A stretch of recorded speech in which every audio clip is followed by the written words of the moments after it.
Hi everyone, I hope you are doing well.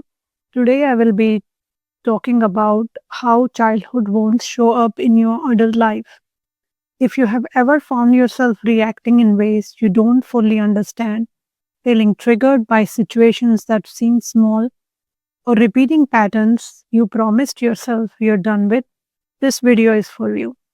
Because often we call overreactions or self sabotage are actually old wounds asking for your attention. Childhood wounds don't disappear. Just because we grow older, they don't fade with logic or willpower. They simply become quieter and more sophisticated, shaping the way we relate to ourselves, to others, and to the world. And today, I want to gently explore how those early experiences show up in adult life, not from the place of blame or diagnosis, but from compassion and understanding. Because awareness is not about fixing yourself, it's about remembering yourself. And when we can see our patterns clearly, we can finally stop judging them and start healing them. Childhood wounds often form not from what happened once, but from what happened repeatedly, from emotional needs that went unmet, feelings that were dismissed, or safety that felt inconsistent.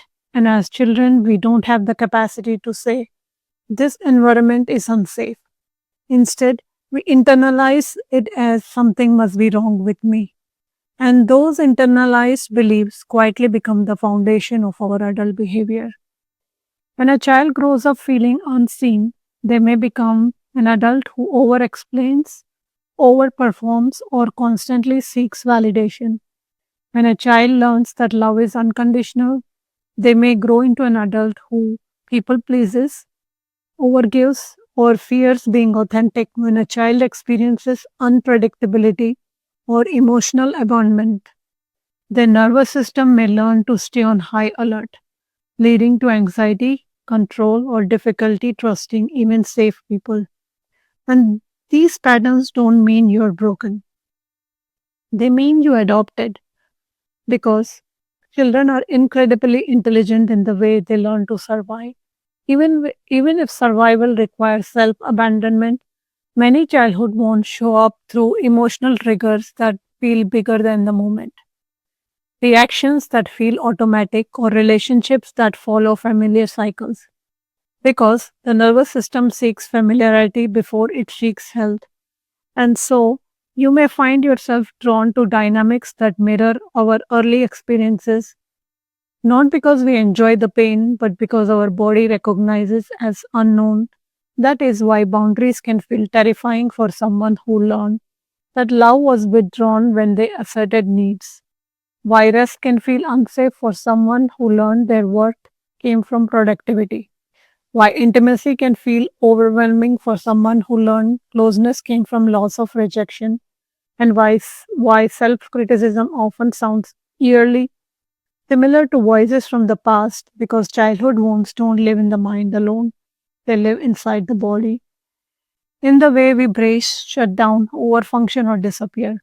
Healing begins when we stop asking, what's wrong with me? And start asking, what happened to me? And how did I learn to cope? Because the behaviors we judge today were once strategies that have kept us safe, connected, or protected. And when we met those strategies with compassion instead of shame, something softens, something shifts, and we begin to separate who we truly are from what we had to become. This is where inner child work becomes less more revisiting the past and more about creating safety in the present. Learning to respond to ourselves with patience, to honor our limits, to validate our emotions, and to offer reassurance to the parts of us that never received it. And slowly, through awareness, gentleness, and repetition, we teach our nervous system that present is different from the past and that we are allowed to choose differently now, and then we don't have to earn rest, love, or belonging. And that healing isn't about erasing our wounds, it's about integrating them, understanding them, and allowing them to guide us back home to ourselves. If any part of this resonated with you, I want you to know that nothing about your reactions or patterns makes you weak, dramatic, or broken. They make you human. They tell a story of resilience of a younger version of you who learned how to survive with the tools they had at that time. And the awareness is the first act of compassion because once we can see our wounds clearly, we can stop fighting ourselves and start supporting ourselves. Healing doesn't happen all at once and it doesn't require perfection. It begins in small moments, in pauses, in choosing curiosity over criticism, and in offering ourselves the understanding we may not have received before. So, if you are on this journey, be gentle with yourself. You're not behind. You are becoming. You are becoming, and the fact that you are here, listening, reflecting, and willing to look inward is already a sign that healing is happening. Thank you for being here, and I will see you in the next video. And if you like this video, please like, share, and subscribe. Thank you.